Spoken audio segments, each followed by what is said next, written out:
Alright, so today's let's see, February 8th, 10:33 a.m. and I was watching Ella Free show. Actually it's Kevin Baker's show, and here Ella Free and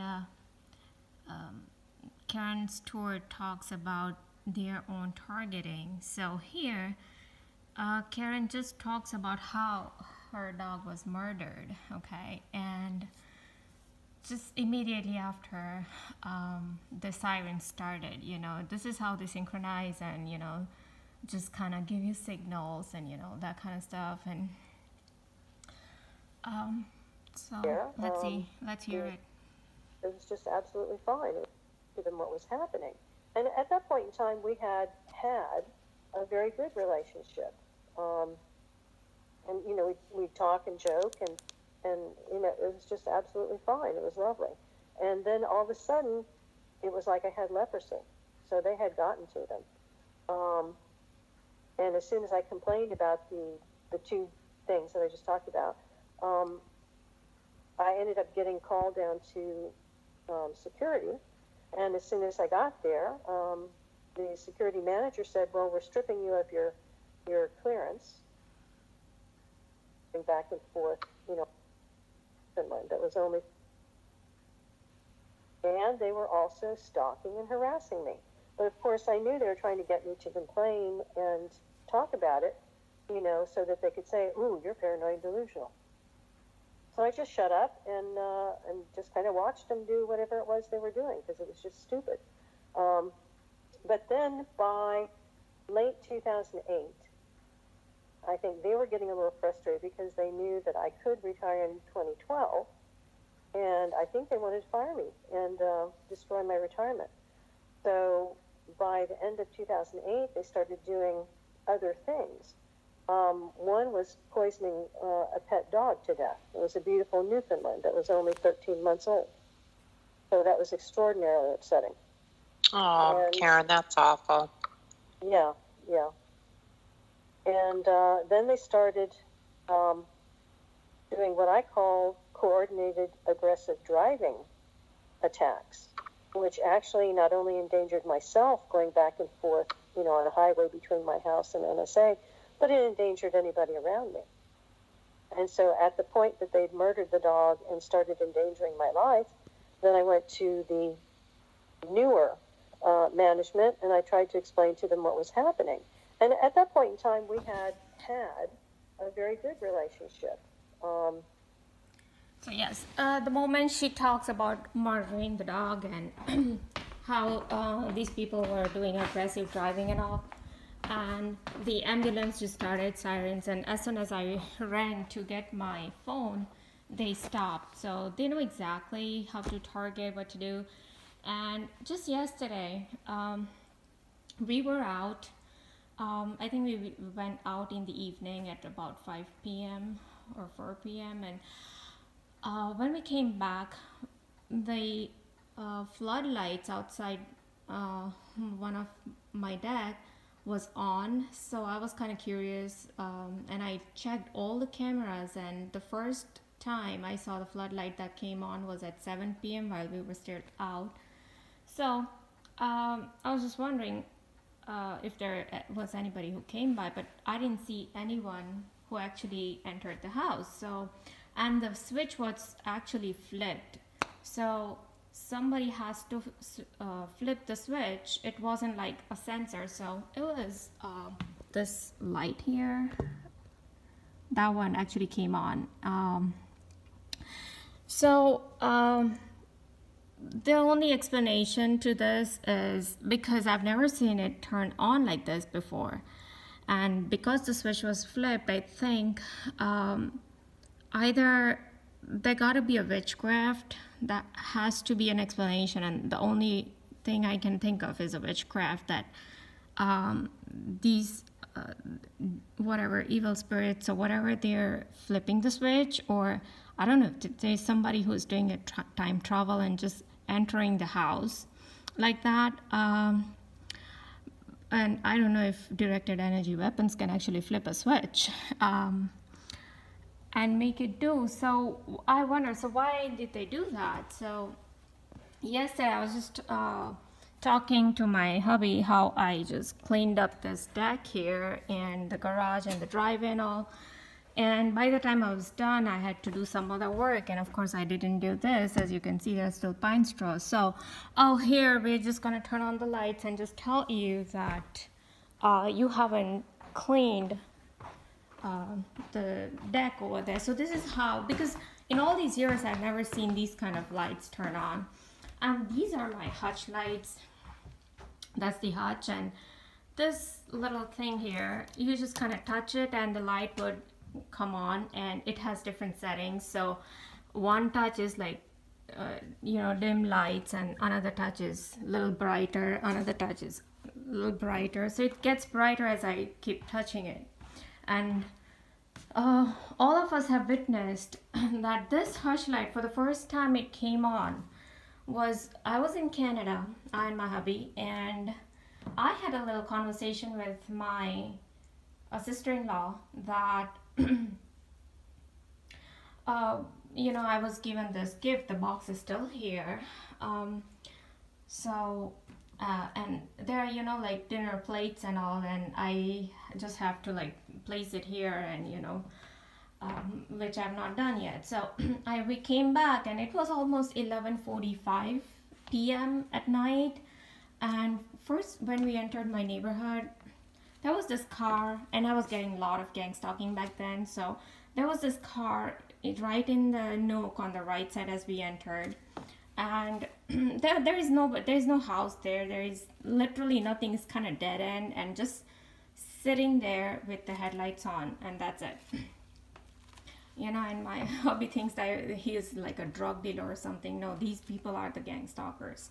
So anyways, that was the first clue. The moment we entered the house, my whole house the temperature was like 69 degrees, and we usually, and it was, I believe, winter time, or what? No, I think it was summertime. But then we kept, before we left the house, I think we kept 76, 77. So we didn't want too much of AC running.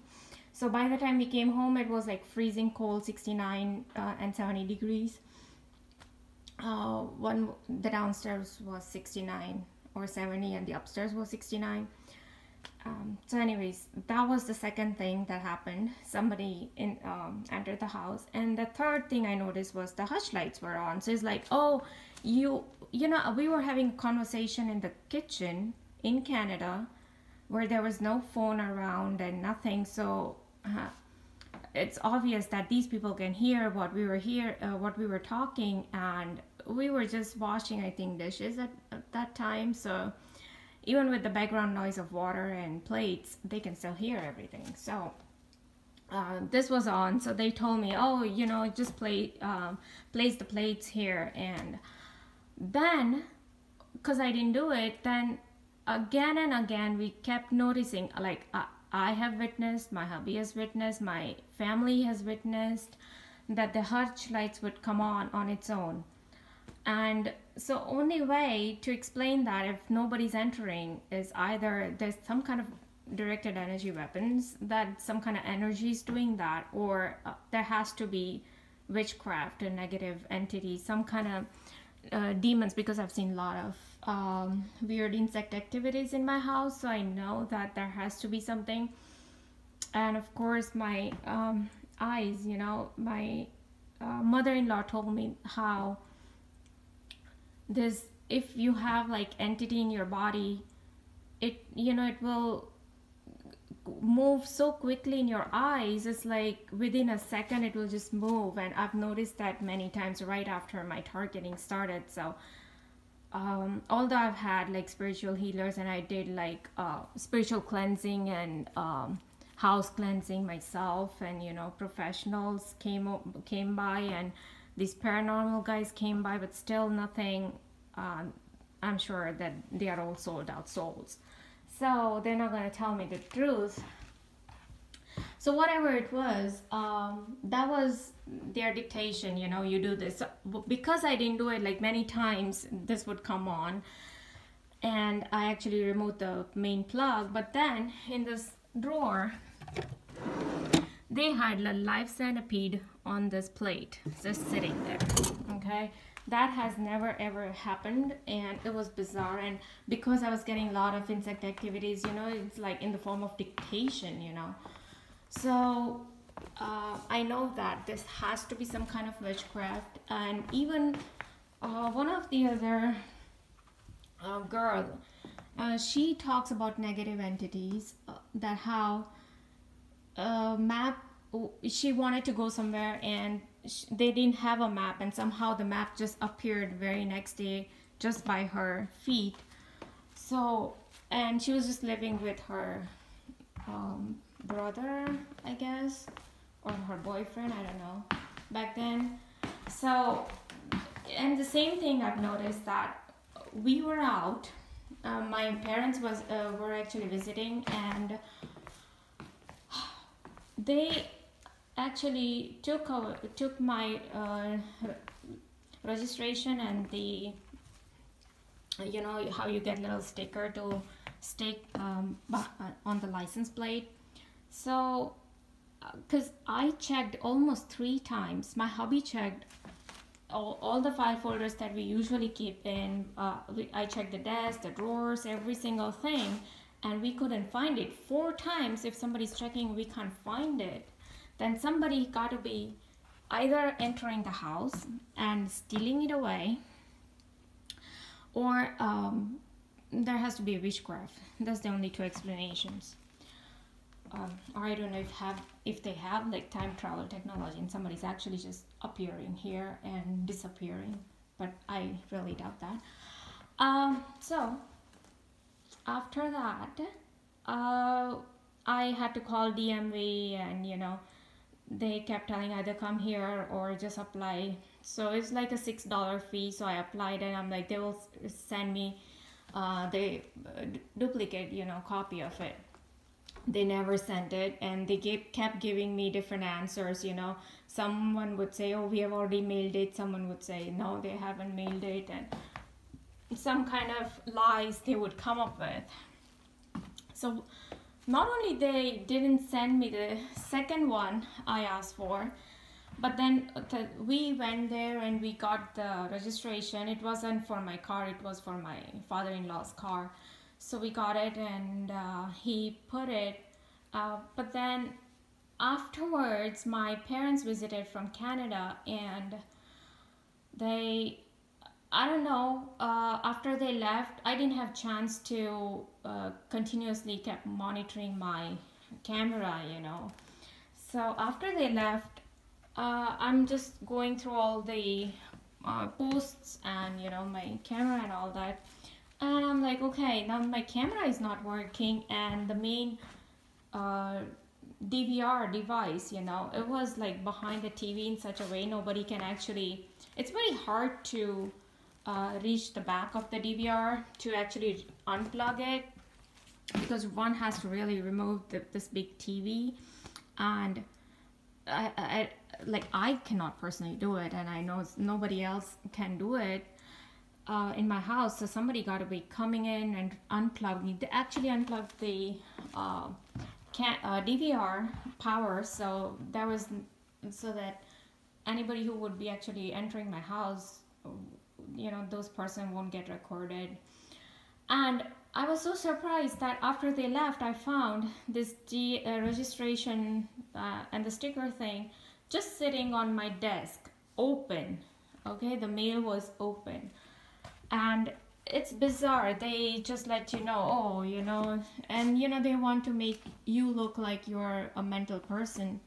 But think about it, 4 times we checked, and just to find that, and now I have like 2 registrations just sitting there because I received, you know, the one that I had asked for is just sitting there in my file, and this was like the first one I think they mailed, and it just popped up. I don't know, it's just bizarre. So anyways, these are like little psychological things they continuously do, and while they continuously want to dictate and, you know, tell this and that, but they are really not able to have control over me, and it's a shame on their part. They try to, you know, I have been posting videos lately. So if you look at all the videos lately, I've been posting about how my own community members are terrorists and how these people terrorize you. So just telling them, you know, how terrorists they are. Yesterday my mother-in-law just told me that, oh, her sister, her real sister, she lives in Atlanta. So she's like, oh, they found a terrorist just in their neighborhood, like in my mother-in-law's sister's neighborhood. Okay, this is how they continuously synchronize. You know, they don't do it directly, but they do it indirectly, everything.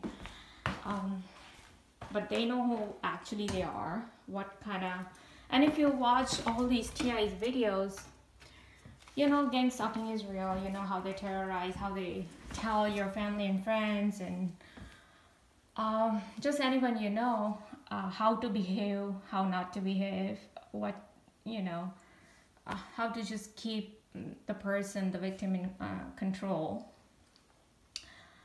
But actually now they are getting exposed, and it's real a shame. And not only that, but now they have accumulated so many bad karmas that I can't even imagine their future lives, how it will be, but it's gonna be the sheer drain, I would say.